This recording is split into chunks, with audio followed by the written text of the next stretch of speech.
السلام علیکم، میرا نام حورن نور ہے اور آج ہم بات کریں گے اسلام میں رمضان کیسے شروع ہوا۔ اسلامی تقویم کا 9واں مہینہ ہے۔ مسلمانوں کے لیے سب سے زیادہ مقدس اور بابرکت مہینہ سمجھا جاتا ہے۔ اللہ تعالیٰ کی رحمت، مغفرت اور جہنم سے نجات کی نوید لے کر آتا ہے۔ قرآن مجید نازل ہوا اور اس میں مسلمانوں پر روزے فرض کیے گئے، لیکن اس کا آغاز کیسے ہوا؟ سب سے پہلے رمضان کن حالات میں رکھا گیا اور برکات اور احکامات کیسے نازل ہوئے، یہ بات بہت کم لوگ جانتے ہیں۔ آج کی اس ویڈیو میں ہم آپ کو بتائیں گے کہ رمضان کیسے شروع ہوا اور پہلی بار مسلمانوں نے رمضان کس حال میں گزارا۔ آپ اس ویڈیو میں ہمارے ساتھ آخر تک جڑے رہیں۔ اب بات کرتے ہیں رمضان کی ابتدائی اور آپ کو بتاتے ہیں کہ رمضان کیسے اور کب شروع ہوا۔ رمضان المبارک کا آغاز در حقیقت اس لمحے سے جڑا ہوا ہے جب اللہ تعالیٰ نے اپنے آخری نبی حضرت محمد مصطفیٰ صلی اللہ علیہ وسلم پر پہلی وحی نازل فرمائی۔ اسلامی تاریخ میں بلکہ پوری انسانی تاریخ میں ایک عظیم موڑ تھا۔ اسی لمحے سے اللہ تعالیٰ کی آخری کتاب قرآن مجید دنیا میں نازل ہونا شروع ہوئی۔ یہ لمحہ تھا جس نے رمضان کی عظمت کو قائم کر دیا اور اسے دیگر تمام مہینوں پر منفرد بنا دیا۔ نزول کا یہ واقعہ 610 عیسوی میں پیش آیا جب نبی کریم صلی اللہ علیہ وسلم غار حرا میں عبادت میں مشغول تھے۔ آپ صلی اللہ علیہ وسلم کو ہمیشہ سے اللہ تعالیٰ کی تلاش تھی۔ آپ صلی اللہ علیہ وسلم کئی دنوں تک غار حرا میں جا کر غور و فکر کیا کرتے تھے کہ ایک رات جب آپ صلی اللہ علیہ وسلم تنہائی میں ذکر و فکر کر رہے تھے، اچانک جبریل علیہ السلام اللہ کا پیغام لے کر نازل ہوئے اور آپ صلی اللہ علیہ وسلم سے فرمایا، اپنے رب کے نام سے پیدا کیا۔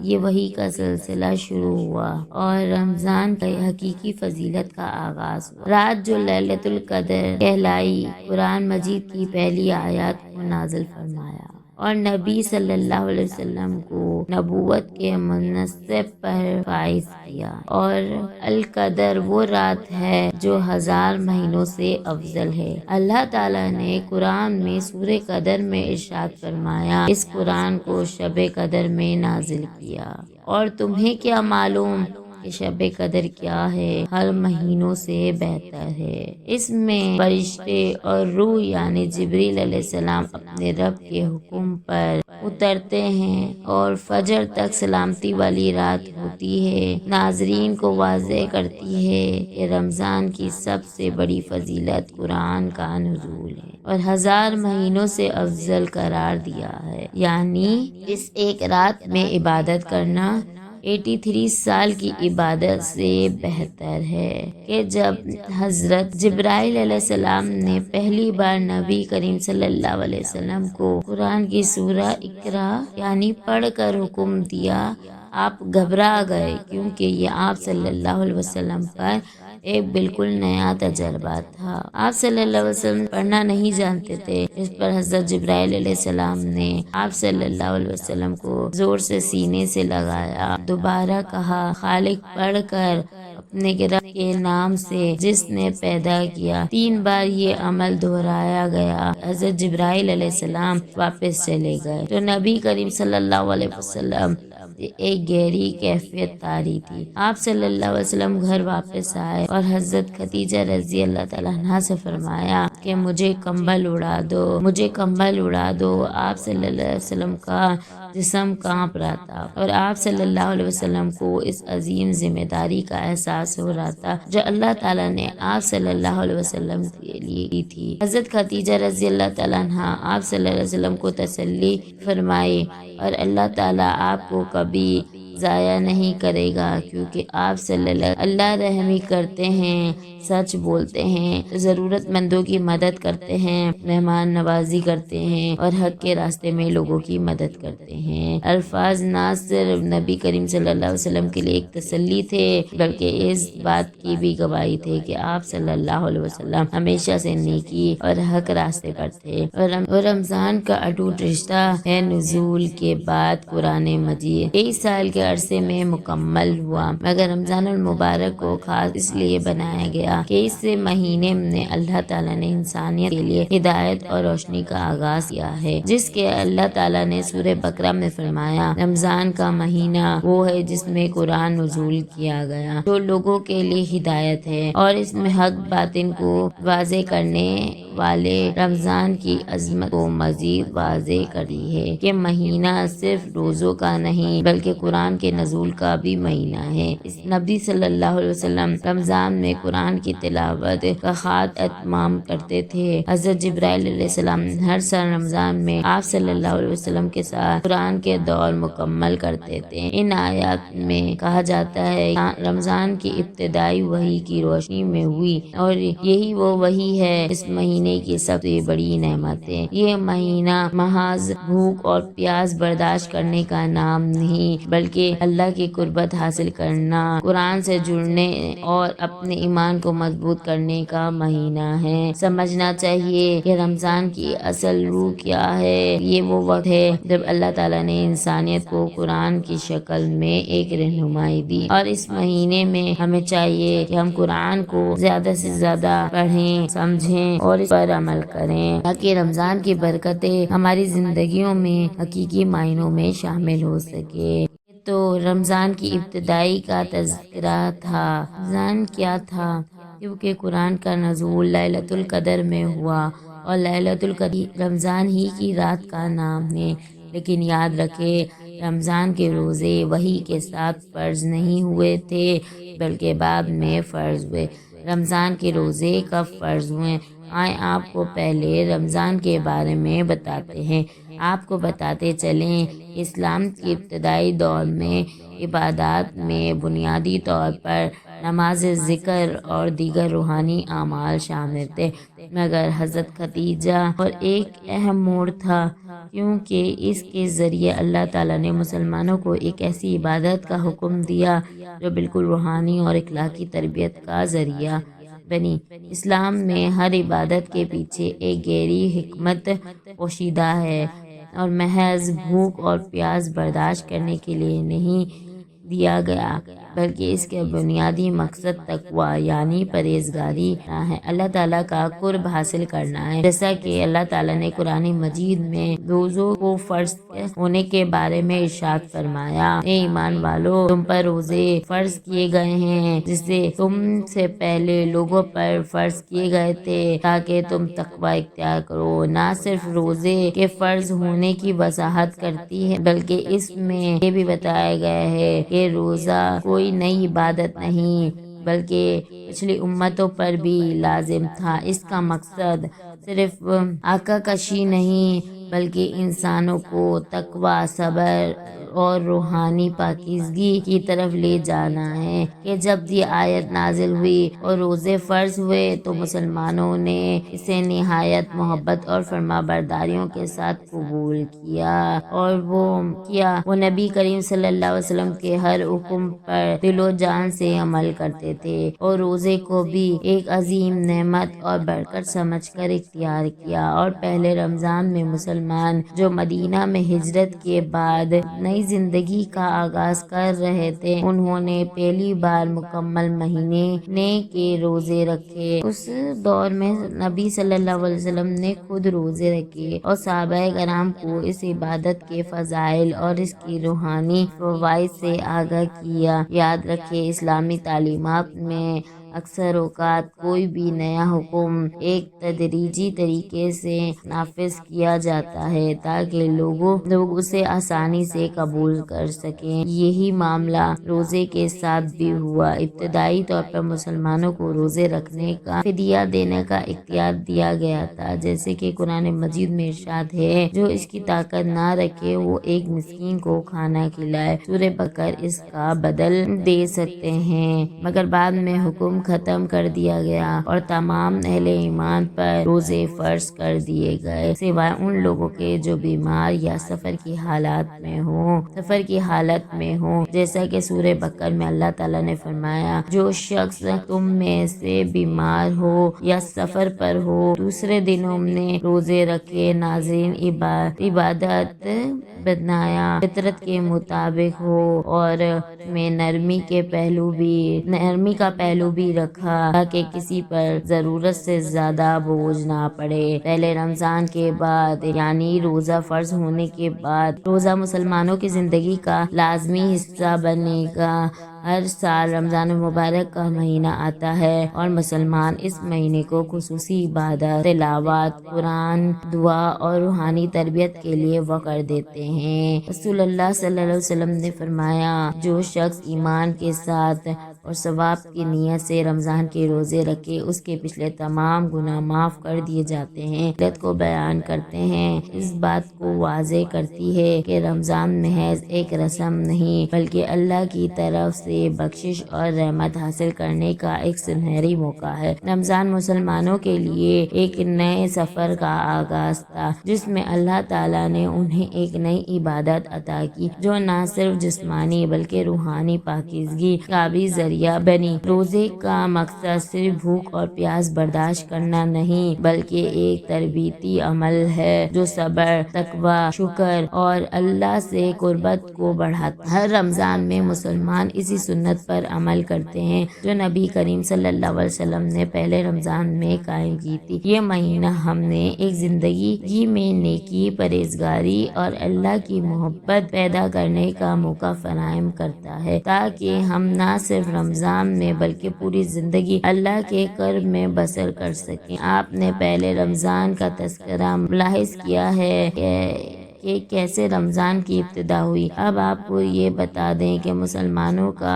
پہلا رمضان کن حالات میں رکھا گیا۔ یاد رکھیں، جب رمضان المبارک کے روزے فرض ہوئے تو مدینہ منورہ میں مسلمان ایک نازک دور سے گزر رہے تھے۔ اگرچہ ہجرت کے بعد مسلمانوں کو ایک نئی سرزمین میسر کی گئی تھی جہاں وہ آزادانہ طور پر عبادت کر سکتے تھے، لیکن اس کے باوجود انہیں پیش اور آزمائشوں کا سامنا تھا۔ مدینے میں بسنے والے یہودی اور منافق سازشوں میں مصروف رہتے اور معاشی حالات بھی زیادہ مستحکم نہیں تھے۔ ایسی حالت میں رمضان کے روزے فرض ہوئے اور مسلمانوں نے پہلی بار اس بابرکت مہینے کو مکمل طور پر گزارا۔ نبی کریم صلی اللہ علیہ وسلم اور ان کے صحابہ کرام مکہ سے ہجرت کر کے مدینہ پہنچے تو وہاں کا ماحول ان کے لیے بالکل نیا تھا۔ سرکار نے مہاجرین کے شاندار استقبال کیا، مگر اس کے باوجود ہے کہ گھر اور بے روزگار مہاجرین کو کئی مشکلات کا سامنا کرنا پڑا۔ مکہ مال و دولت، کاروبار اور جائیداد سب کچھ چھوڑنا پڑا تھا اور مدینے سے زندگی کا آغاز کرنا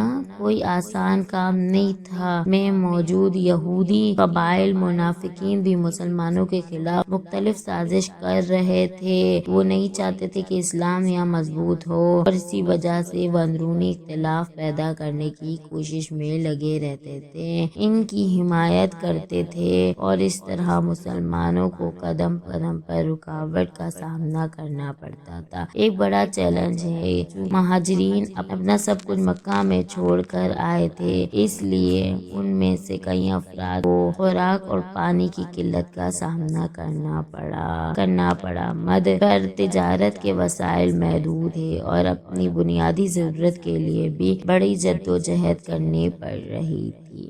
ان حالات میں رمضان المبارک کے روزے فرض کیے گئے جو بظاہر ایک اور بڑی آزمائش تھی، مگر در حقیقت یہ مسلمانوں کے لیے روحانی، جسمانی اور اخلاقی تربیت کا ایک بہترین ذریعہ بن گئے۔ بتاتے چلے کہ پہلا رمضان اس لحاظ سے بھی منفرد تھا کہ اسی مہینے میں اسلام کی پہلی بڑی جنگ لڑی۔ ماجرہ رمضان 2 ہجری کو پیش آیا اور اسلامی تاریخ میں ایک فیصلہ کن موڑ ثابت ہوا۔ اس جنگ میں مسلمانوں کی تعداد صرف 313 تھی، جبکہ کفار مکہ کی فوج 1000 سے زائد جنگوں پر مشتمل تھی۔ اس کے باوجود اور اس کی بات کا واضح ثبوت تھا کہ رمضان نہ صرف عبادت کا بلکہ قربانی، صبر اور جہاد کا مہینہ بھی ہے۔ وقت آیا تو مسلمان کے پاس وسائل کی شدید کمی تھی۔ ان کے پاس نہ مناسب ہتھیار تھے، نہ ہی زیادہ تعداد میں گھوڑے اور اونٹ۔ اس کے برعکس قریش کے فوج جدید اسلحے سے لیس تھے۔ ان کے پاس بھرپور ساز و سامان تھے اور وہ ہر لحاظ سے زیادہ طاقتور نظر آ رہے تھے، مگر یاد رکھیں ایمان کی طاقت کسی مادی چیز سے زیادہ نہیں ہوتی، اور یہی چیز مسلمانوں کے کام آئی۔ یہ معرکہ پہلے رمضان کے دوران ہوا اور کئی مسلمان روزے کی حالت میں تھے۔ اگرچہ اللہ تعالیٰ نے اجازت دی تھی کہ سفر اور جہاد کے دوران روزہ نہ رکھا جائے، لیکن بہت سے صحابہ کرام نے روزے کی حالت میں ہی میدان بدر میں شرکت کی۔ اس کا مقصد یہ تھا کہ وہ نہ صرف اللہ کے حکم پر عمل کرے بلکہ اپنی روحانی طاقت کو بھی مزید مضبوط کرے۔ نبی کی دعاؤں کی بدولت جنگ کے دوران اللہ تعالیٰ نے فرشتے نازل کیے جو مسلمانوں کی مدد کے لیے آئے۔ نیو کفار کو بدترین شکست ہوئی، ان کے بڑے بڑے سردار مارے گئے اور مسلمان کو ایک زبردست فتح نصیب ہوئی۔ عہد مدینہ میں اسلامی ریاست کو مضبوط کیا اور مسلمانوں کو یہ یقین دلایا کہ اگر وہ صبر اور استقامت کا دامن تھامے رکھیں تو اللہ کی مدد ضرور شامل حال ہوگی۔ پہلے رمضان کے روحانی اور عملی اثرات کی تو پہلا رمضان مسلمانوں کے لیے ایک ایسا تجربہ تھا روحانی لحاظ سے بلکہ عملی زندگی میں بھی مضبوط بنایا۔ صرف بھوک اور پیاس کو برداشت کرنا نہیں تھا بلکہ ایک تربیت تھی جس کے ذریعے مسلمان صبر و ضبط اور قربانی کا درس سیکھ رہے تھے۔ یہ مہینہ ان کے لیے ایک آزمائش تھا۔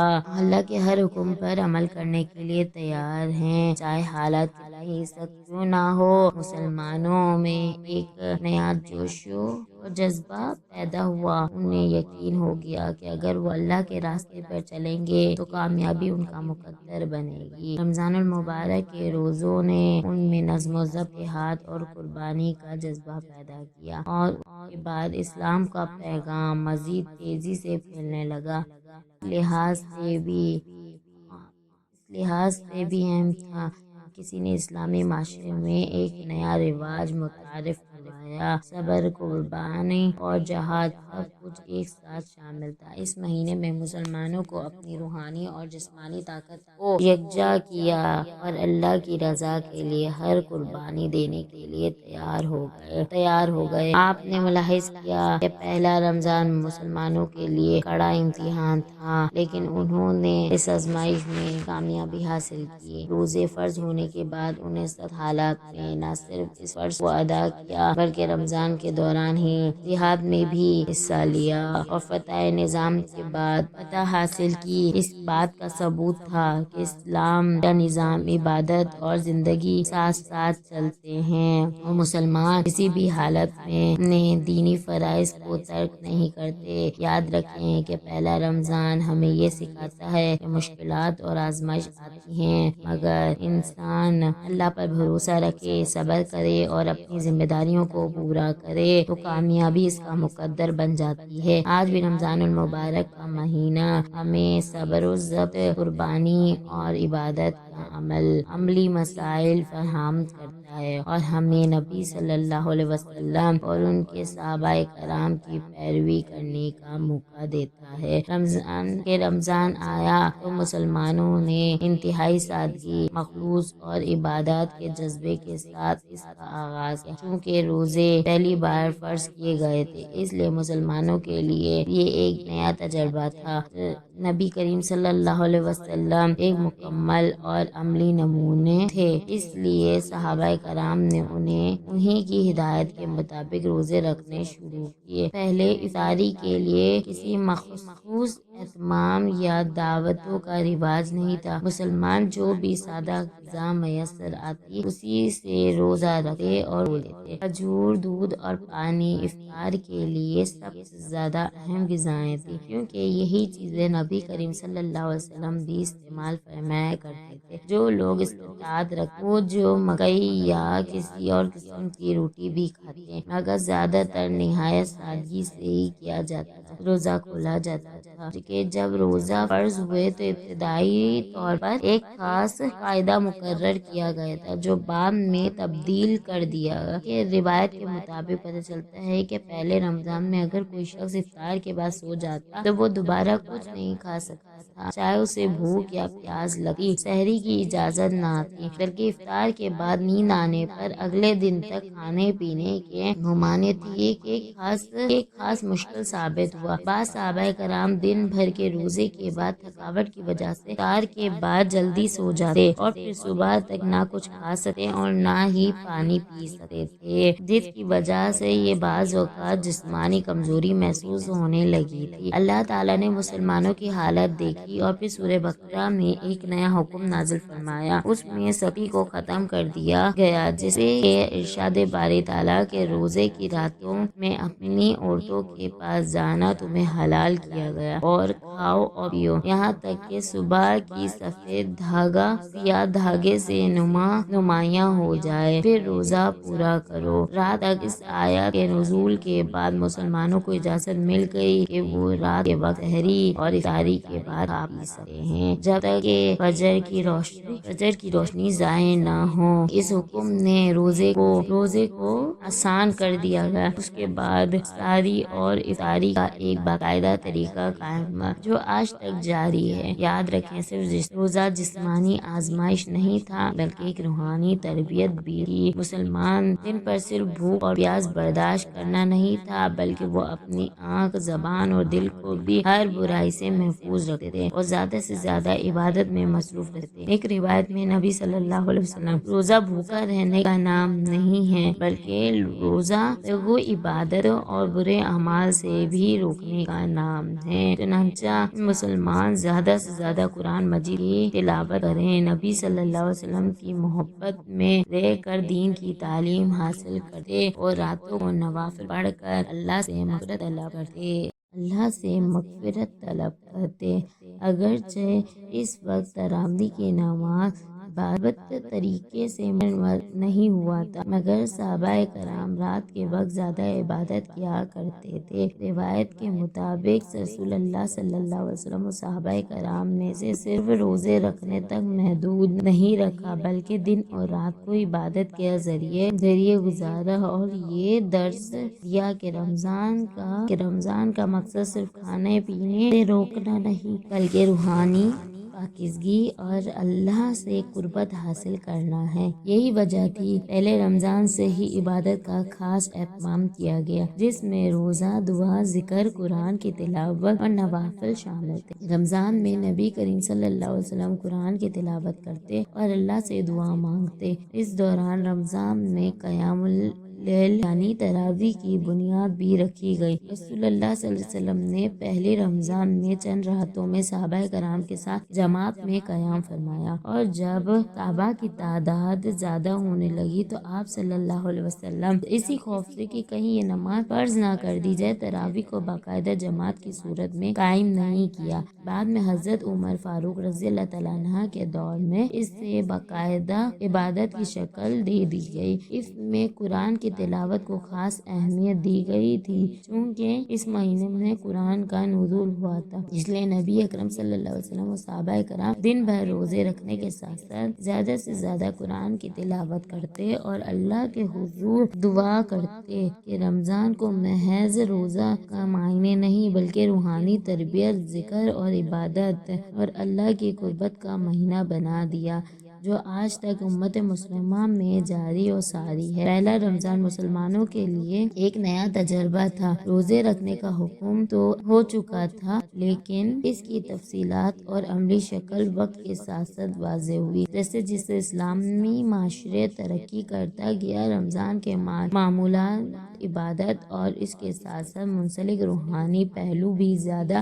منظم ہوتے گئے۔ نبی اکرم صلی اللہ علیہ وسلم کے اور خلفائے راشدین کا ادعیات کو ایک ترتیب دی گئی، اور یہ مہینہ نہ صرف ایک روحانی تربیت کا ذریعہ بنا بلکہ اس میں معاشرتی فلاح و بہبود کی کئی نئے پہلو بھی شامل کیے گئے۔ مثال کے طور پر تراویح کی نماز کی بات کی جائے تو پہلے رسول اللہ صلی اللہ علیہ وسلم نے صحابہ کرام کے ساتھ چند راتوں میں باجماعت قیام فرمایا، مگر بعد میں اس خدشے کے پیش نظر کہیں یہ نماز فرض نہ کر دی جائے، آپ صلی اللہ علیہ وسلم نے باقاعدہ جماعت کا سلسلہ روک دیا۔ لیکن حضرت عمر فاروق رضی اللہ تعالیٰ عنہ کے دور میں جب اسلام پھیل چکا تھا تو مسلمان زیادہ ہو چکے تھے، تو انہوں نے تراویح کی نماز کو جماعت کی صورت میں لے کر آج تک رمضان کی راتوں میں تراویح کی نماز ایک مستقبل عبادت کے طور پر جاری، جس میں قرآن پاک کا مکمل ختم کیا جاتا ہے۔ اس کے علاوہ ابتدائی طور پر مسلمان روزہ انتہائی سادگی سے افطار کرتے تھے۔ کھجور، پانی یا دودھ عام طور پر افطاری کے لیے کیے جاتے۔ وقت کے ساتھ نبی صلی اللہ علیہ وسلم نے روزہ افطار کرنے کے مستحب طریقے اور دعائیں سکھائیں جو آج بھی امت مسلمہ میں رائج ہے۔ مثلاً اللہم انی لک صمت و بک آمنت و علیک توکلت و علی آلک رزقت۔ عام طور پر مسلمانوں میں مشہوری ہوئی یہ روایت وقت کے ساتھ ساتھ زیادہ پختہ راج افطار کے وقت مسلمانوں میں اجتماعی دعاؤں کا اہتمام ایک معمول بن چکا۔ اس کے علاوہ پہلے رمضان کے بعد اسلامی معاشرت میں ایک اور اہم اضافی صدقہ فطر کا حکم تھا، جسے نبی اکرم صلی اللہ علیہ وسلم نے فرض قرار دیا۔ اس کا بنیادی مقصد یہ تھا کہ غریب اور مستحق افراد بھی عید کی خوشیوں میں شامل ہو سکتے ہیں۔ مسلمانوں کو یہ تاکید کی گئی کہ وہ عید پہلے صدقہ فطر ادا کرے تاکہ ہر شخص کے لیے بنیادی ضرورت کا انتظام ہو سکے۔ آج بھی یہ ایک مستحکم روایت کے طور پہ جاری ہے اور دنیا رمضان کے اختتام پر یہ صدقہ ضرور ادا کرتے ہیں۔ اس طرح نبی اکرم صلی اللہ علیہ وسلم رمضان کے آخری عشرے میں اعتکاف کا اہتمام فرمایا کرتے اور یہ سلسلہ ہر سال جاری رکھا۔ اعتکاف کے ذریعے مسلمان دنیاوی معاملات سے مکمل علیحدہ ہو کر عبادات، دعا اور ذکر میں مشغول ہوتے۔ خاص طور پر آخری عشرہ بہت زیادہ اہمیت میں اختیار کر دیا گیا۔ پہلے رمضان کے بعد جیسے جیسے اسلامی ریاست مضبوط ہوتی گئی، رمضان مبارک کی عبادات میں مزید بہتری آتی گئی۔ مسلمان اس مہینے میں زیادہ سے زیادہ عبادت کرنے لگے، غریب اور مسکینوں کی مدد کرنے کا جذبہ بڑھتا گیا اور سماجی سطح پر ایک خوبصورت اسلامی ثقافت پروان چڑھی۔ اور آج بھی رمضان پوری دنیا میں مسلمانوں کے لیے روحانی، جسمانی، سماجی اور اخلاقی تربیت کا ذریعہ بھی بن چکا ہے۔ رمضان المبارک صرف ایک مہینہ نہیں بلکہ اللہ کے قریب حاصل کرنے کے لیے، اپنی اصلاح کرنے اور روحانی پاکیزگی اختیار کرنے کا سنہری موقع ہے۔ مسلمانوں پر فرض ہوا تو آزمائش تھی، بلکہ صبر، استقامت، قربانی اور اللہ سے محبت کا امتحان بھی تھا۔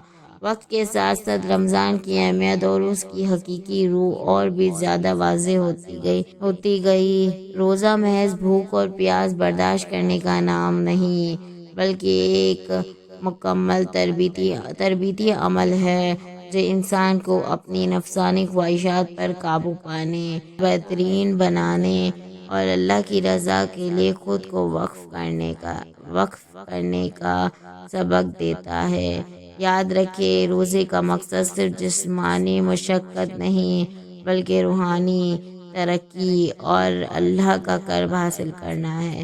رمضان ہمیں تقویٰ، صبر اور شکر گزاری کا درس دیتا ہے۔ روزہ ہمیں سکھاتا ہے کہ دنیاوی خواہشات کو قابو میں رکھتے ہوئے کس طرح اپنے روحانی اور اخلاقی بہتری کی جا سکتی ہے۔ رمضان کا پیغام یہی ہے کہ ہم صرف اپنے لیے نہیں بلکہ دوسروں کے لیے بھی سوچیں، غریبوں اور محتاجوں کی مدد کریں، صدقہ خیرات دیں، وہ عبادت کا خیال رکھیں اور اپنی زندگیوں میں نیکیوں کو فروغ دیں۔ اللہ تعالیٰ نے رمضان کو برکتوں اور رحمتوں کا مہینہ بنایا تاکہ ہم اپنے گناہوں کو بخشش کروا سکیں اور ایک بہتر انسان بن کر اس دنیا میں زندگی گزار سکیں۔ آج رمضان المبارک کا آغاز اللہ کی طرف سے ایک عظیم نعمت کے طور پر ہوا اور یہ سلسلہ آج تک جاری ہے۔ پہلا رمضان سخت حالات میں رکھا گیا لیکن ایمان کی طاقت نے مسلمانوں کو مضبوط کیا اور اس کا اجر اللہ نے بدر کی فتح کی صورت میں دیا۔ اور آج بھی رمضان ہمیں یہی سکھاتا ہے، قربانی، صبر اور تقویٰ کا راستہ اختیار کریں۔ اللہ کی رحمت ہمارے شامل حال ہو جاتی ہے اور یہی وہ بابرکت مہینہ ہے جس میں ہر سال مسلمان ایک نئے جوش و جذبے سے عبادت کرتے ہیں اور اللہ سے مغفرت طلب کرتے ہیں تاکہ وہ اپنی زندگی میں حقیقی کامیابیاں حاصل کر سکے۔ اللہ تعالیٰ سے دعا ہے کہ اللہ تعالیٰ ہمیں رمضان المبارک کے مہینے میں صحیح عبادت کرنے کی توفیق عطا فرمائے، آمین۔ یہ تھی ہماری آج کی ویڈیو۔ کمنٹ سیکشن میں اپنی رائے کا اظہار ضرور کریں اور بتائیں کہ آپ اگلی ویڈیو کون سی اسلامک ٹاپک پر دیکھنا چاہتے ہیں۔ آپ کی قیمتی رائے ہمارے لیے بہت اہمیت رکھتی ہے۔ امید ہے کہ ویڈیو ضرور پسند آئی ہوگی۔ اگر آپ کو ہماری آج کی ویڈیو پسند آئی تو پلیز لائک کریں، سبسکرائب کریں اور کمنٹ کریں۔ آخر میں ان لوگوں سے ایک بار پھر درخواست ہے کہ ہمارے چینل کو سبسکرائب کریں۔ جنہوں نے ابھی تک ہمارا چینل سبسکرائب نہیں کیا ہوا، سبسکرائب کے ساتھ لگے گھنٹی بٹن پر بھی ضرور کلک کریں تاکہ آپ کو ہمارے آنے والی مزید ویڈیو کا نوٹیفیکیشن پر وقت ملتا رہے۔ اللہ تعالیٰ آپ کو اپنے حفظ و امان میں رکھے۔ اللہ حافظ۔